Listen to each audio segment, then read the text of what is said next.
Hi guys! Introducing our S02 Smart Lock. Approved din ito ng SMDC. So sa mga naka-SMDC condo dyan, pwedeng-pwede to sa unit ninyo.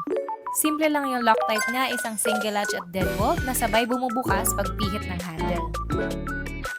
Gaya ng iba nating unit, meron siyang passcode access, plus may automatic lock feature.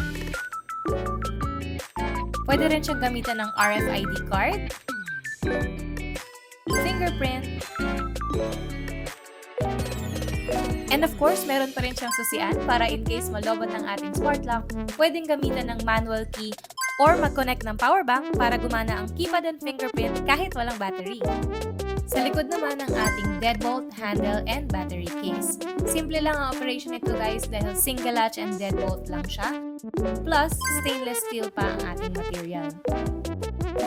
Water resistant na rin siya guys, so gagana pa rin ng keypad and fingerprint kahit na may konting exposure sa tubig.